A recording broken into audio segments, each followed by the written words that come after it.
Hi, today I want to talk about exercises and stretches that should be done daily by those who spend a long time sitting. Now the question is, who are those who spend a long time sitting? And I think the answer is almost everybody. If you consider the time you spend driving, working, sitting, relaxing, watching TV, you find out that most of the time you spend sitting. And all these have a negative impact on your body.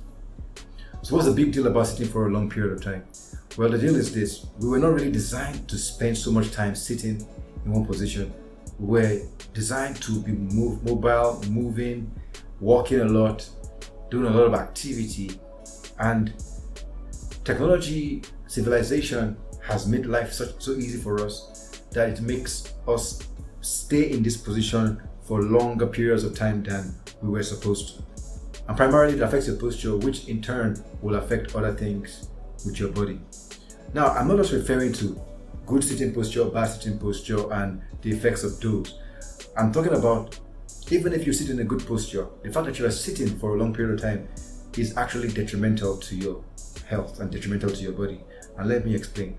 When you stay in that position of sitting for a long time, your hip flexors, which are muscles in the front of your body that connect your core to your legs, they tighten.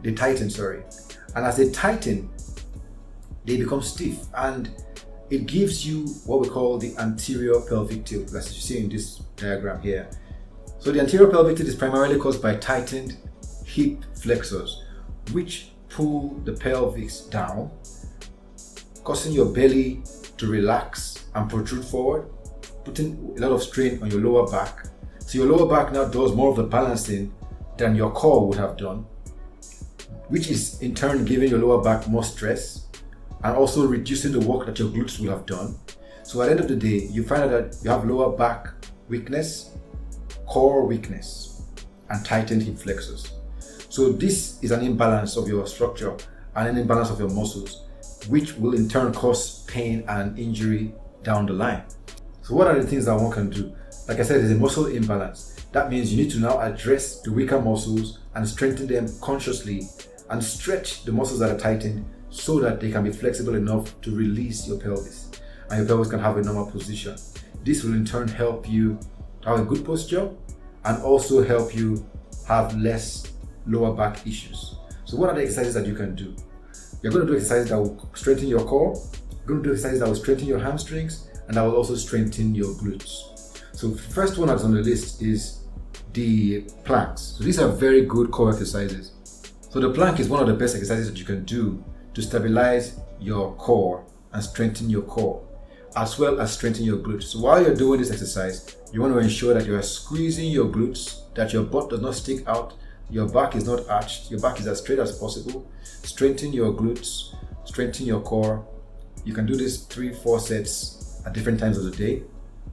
You can hold yourself for as long as you can.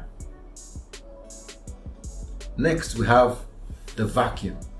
So the vacuum is also a core strengthening exercise, and it builds the inner muscles behind the stomach. So for this exercise, you want to create a vacuum by breathing out and holding your belly in as tight as possible for as many seconds as you can, and then releasing.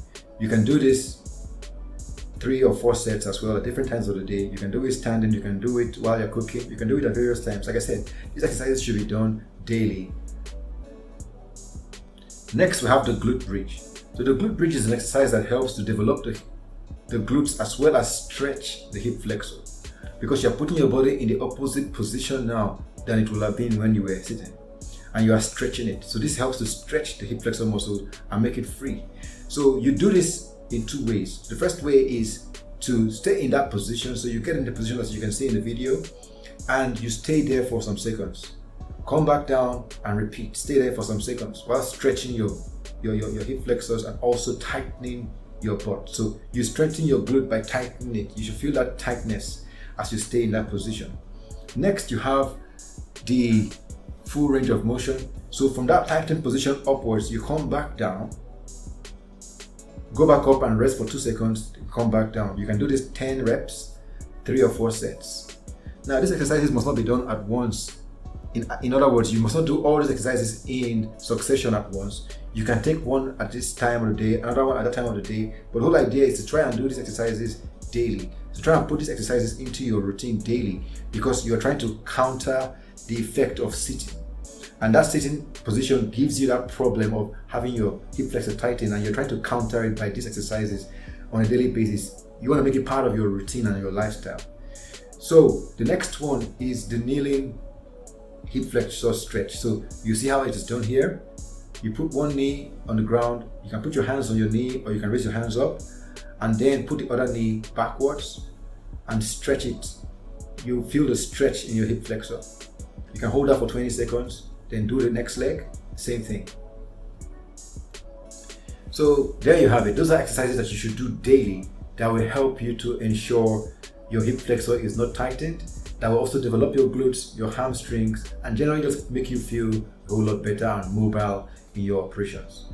Yeah, other things that you must consider also that would help you elevate and prevent, the tightness of your hip flexor is, number one, of course, not to sit for so long. So what can you do? How can you improvise that? Like for those who work from home, for instance, you could have your meetings or work while you lie on your belly in some situations. So in this position now, you are actually ensuring that your hip flexor is stretched, your back is stretched, and you are staying in the opposite position of how you would have been if you sat. So now another thing to consider is your sleeping position. We sleep 4 to 8 hours a night, and some people have this style of sleeping which we call the fetal position, where your legs are curved, or what you call up into a ball. It's very comfortable and cozy, but the problem with that is that it mimics sitting. Your legs are curved forward. That means your hip flexors are also tightened again, and they remain in that position for a long period of time, and they tighten.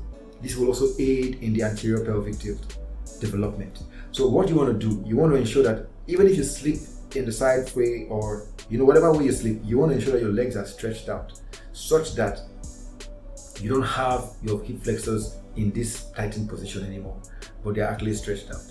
So put that in mind and have that done, and you'll see progress. So there are different degrees of this, of course. Some are more acute than others. So these exercises can actually help in reversing this. If you take them seriously, do them on a daily basis, this can actually help consciously reverse that anterior pelvic tilt and give you a normal posture once again. So take them seriously, and you will see the results. So let me know in the comments below what your own situation is and how these exercises are helping you. If you're able to do these exercises and you can see progress in them, let me know in the comments below. If you are having problem with your anterior pelvic tilt issues or lower back issues, also let me know in the comments below, and we'll see what can be done about that guidance wise. If you found this video helpful, kindly share with your circle, that they might also learn 1 or 2 things on how to stay in shape and prevent pain in the future.